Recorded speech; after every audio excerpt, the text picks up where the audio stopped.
Hi, ഇന്ന് നമ്മൾ പറയാൻ പോകുന്നത് ഓൾമോസ്റ്റ് 8 to 10 years ആയിട്ട് കായ്ക്കാത്ത കുറച്ച് ഫ്രൂട്ട്സ് പ്ലാന്റ്സുകളെല്ലാം നമ്മുടെ ഇവിടെ ഉണ്ട്. അത് എങ്ങനെ കായ്ച്ചു ഇത്ര പെട്ടെന്ന് എന്ന് കാണിക്കാൻ വേണ്ടിയിട്ടാണ് ഇന്നത്തെ വീഡിയോ. ഫസ്റ്റ് നമുക്ക് 8 to 10 year ആയ ഒരു തെങ്ങിനെ കാണാം.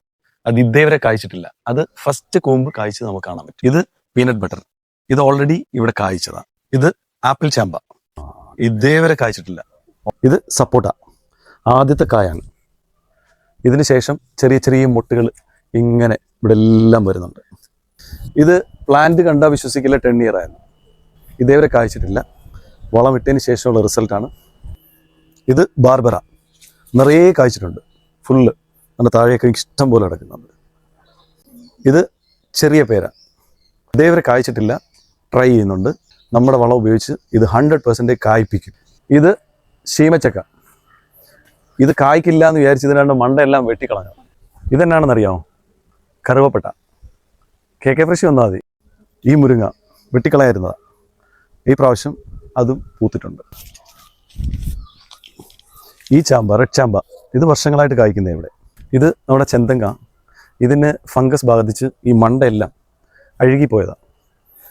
അതിനുശേഷം ക്യൂർ പ്ലസ് എന്ന് പറഞ്ഞ് നമ്മുടെ SPCയുടെ ഒരു പ്രൊഡക്റ്റ് ഉണ്ട്. ഫംഗൽ ഇൻഫെക്ഷൻ എല്ലാം ബെസ്റ്റാണ്. അത് ഉപയോഗിച്ചതിന് ശേഷം ആ നാമ്പ് വീണ്ടും കിളിച്ചു വന്നതായത്. ഇതുപോലൊരെണ്ണം ഫ്രണ്ടിലുണ്ട്. ഇപ്പോഴത്തെ കണ്ടീഷനിൽ അത് ഫംഗലായിട്ട് അതിൻ്റെ നാമ്പ് ഊരി വന്നിട്ടുണ്ട്. അത് നമുക്ക് കാണാം. ഇത് അതിൻ്റെ മണ്ട അഴുകിപ്പോയതാണ്. ഫംഗൽ ഇൻഫെക്ഷനാണ്. ഈ തെങ്ങ് നമ്മുടെ ആ നേരത്തെ കാണിച്ച തെങ്ങിൻ്റെ അതേ പ്രോബ്ലമാണ് ഫേസ് ചെയ്യുന്നത്. അതിന് നമ്മൾ ഉപയോഗിക്കുന്ന പ്രോഡക്റ്റാണ് SPC ക്യൂർ പ്ലസ്. ഇത് ഒരു 15 days 2 പ്രാവശ്യം റിപ്പീറ്റ് ചെയ്ത് കഴിഞ്ഞാൽ ഫംഗൽ ഇൻഫെക്ഷൻ മാറി ഈ നാമ്പ് ഇനി കിളിച്ചു വരും. അടുത്ത വീഡിയോയിൽ നമ്മൾ ഈ നാമ്പ് കളിക്കുന്നതായിട്ട് കാണിച്ചൊരു വീഡിയോ. എല്ലാ പ്ലാന്റ്സിനും നമ്മൾ വർഷത്തിൽ 2 പ്രാവശ്യമാണ് വളങ്ങൾ ഇടുന്നത്. പ്രത്യേകിച്ച് നമ്മുടെ മണ്ണിൽ അസിഡിറ്റി, മഴ ഉണ്ടായതുകൊണ്ട് അസിഡിറ്റി ഇങ്ങനെ കൂടിക്കൊണ്ടിരിക്കും. അതുകൊണ്ട് ആദ്യം ചെയ്യേണ്ട കാര്യം നമ്മൾ മണ്ണിനെ സംരക്ഷിക്കുകയാണ്. ആ മണ്ണിനെ സംരക്ഷിക്കാൻ ആദ്യത്തെ പ്രയോഗം എന്ന് പറഞ്ഞു കഴിഞ്ഞാൽ അസിഡിറ്റി ബാലൻസ് ചെയ്യും. അതിനുള്ളതാണ് pH ബൂസ്റ്റ്. ഇതാണ് pH ബൂസ്റ്റ്. ഇത് കക്കപ്പൊടിയാണ്. കക്കപ്പൊടിക്കകത്ത് കാർബൺ മിക്സ് ആണ്. വളപ്രയോഗം.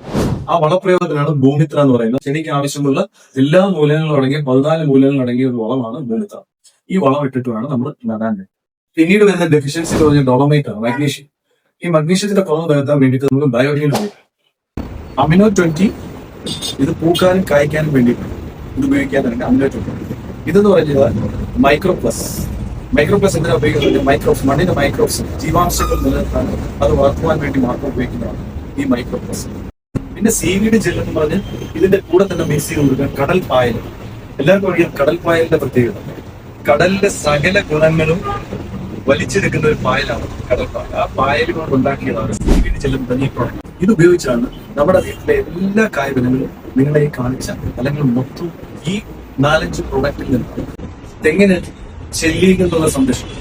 നമ്മൾ ഈ പറഞ്ഞ ബേസിക് മണ്ണിനെ ലെവലാക്കിയതിനു ശേഷം വളങ്ങൾ ഇടുന്നു. വളങ്ങൾ വന്നതിന് ശേഷം പ്ലാന്റ് വളരുന്നു. വളർന്ന് കായ്ഫലവും പൂ കായ്ക്കാനുമായുള്ള സ്പെഷ്യൽ വളങ്ങൾ പറഞ്ഞു. ഇത്രയും വിട്ടാൽ തന്നെ കീടങ്ങളുടെ അറ്റാക്കിങ്. ഈ കീടങ്ങളുടെ അറ്റാക്കിങ് കുറയ്ക്കാൻ വേണ്ടിയിട്ടാണ് നമ്മൾ ഹോമിയോ ഉപയോഗിക്കുന്നത്. ഇത് ഭയങ്കര ഫലവത്തായ ഒരു പ്രൊഡക്റ്റ് ആണ്. ഇതൊരു മറ്റ് കെമിക്കൽസ് കണ്ടൻസോ അല്ലെങ്കിൽ ദൂഷ്യഫലങ്ങളോ ഒന്നുമില്ല. എല്ലാത്തിനും ഉപയോഗിക്കാം. ചെടികൾക്ക് ഉപയോഗിക്കാം, വെജിറ്റബിൾസിന് ഉപയോഗിക്കാം. പ്രത്യേകിച്ച് തെങ്ങിന്റെ ചെല്ലി ശല്യത്തിന് വളരെ ഫലപ്രദമാണ്. ബട്ട് എല്ലാവരും ഇത് കൊണ്ടുവന്ന് ഡയറക്റ്റ് തെങ്ങിനൊഴിക്കും ഒരു പ്രയോജനം ഉണ്ടാവില്ല. ആദ്യം മണ്ണ് സംരക്ഷിക്കുക. ഞാൻ ഈ പറഞ്ഞ രീതിയിൽ വളപ്രയോഗം നടത്തുക. അതിനുശേഷം ഇത് ഉപയോഗിച്ചാൽ 100% റിസൾട്ട് ആണ്. ഒരു ചെല്ലിയും ആക്രമിക്കത്തില്ല.